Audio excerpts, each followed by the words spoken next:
Hello बच्चों, आइए इस प्रश्न को देखते हैं। दिए गए चित्र में नामांकित भाग सी निम्न में से कौन सा कार्य करता है। तो यहाँ पे बोल रहा है कि जो हमें दिया गया चित्र है ए, बी, सी और डी, तो इसमें यहाँ पे जो नामांकित भाग सी है ये यहाँ पे कौन सा कार्य करता है।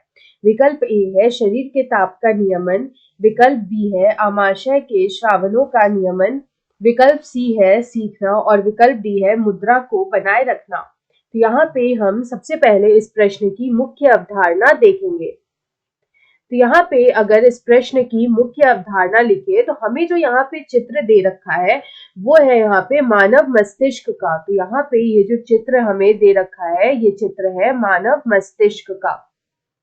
तो अगर हम यहाँ पे देखें तो हम लोग जो नामांकित भाग है इसको हम लोग यहाँ पे पहचानते हैं। तो यहाँ पे हमारा जो पहला भाग है जो कि ए दे रखा है ये है हमारा अनुमस्तिष्क, ये है हमारा अनुमस्तिष्क। अगर हम मानव मस्तिष्क की बात करें तो मानव मस्तिष्क में 3 हिस्सों में हम उनको बांटते हैं। पहला आता है अग्र मस्तिष्क, दूसरा आता है मध्य मस्तिष्क और तीसरा आता है पश्चिम मस्तिष्क। तो यहाँ पे जो अनुमस्तिष्क है ये पश्चिम मस्तिष्क जो है उसका हिस्सा होता है।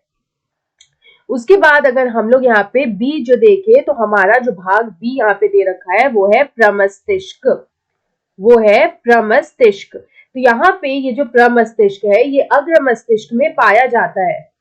ये हमें अग्र मस्तिष्क जो होता है उसका हिस्सा होता है।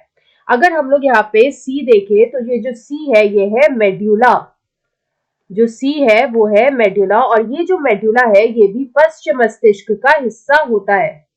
ये यहाँ पे पश्चिम मस्तिष्क जो है उसका हिस्सा होता है। उसके बाद अगर डी देखें तो डी यहाँ पे जो है उसको हम लोग बोलते हैं कार्पस कैलोसम, उसको हम लोग बोलेंगे कार्पस कैलोसम। और ये जो कार्पस कैलोसम होता है ये किसका हिस्सा होता है, तो ये हिस्सा होता है अग्र मस्तिष्क का, ये हिस्सा होता है अग्र मस्तिष्क का।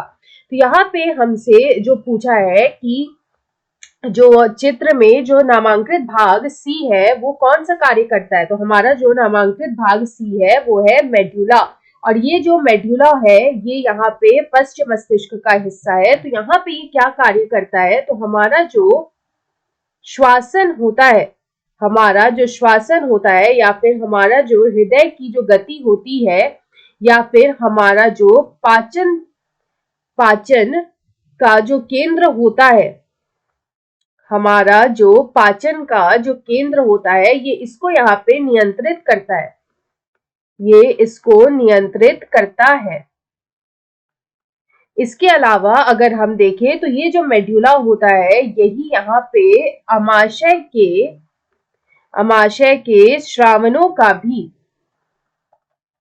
आमाशय के श्रावणों का भी नियमन करता है, का नियमन करता है।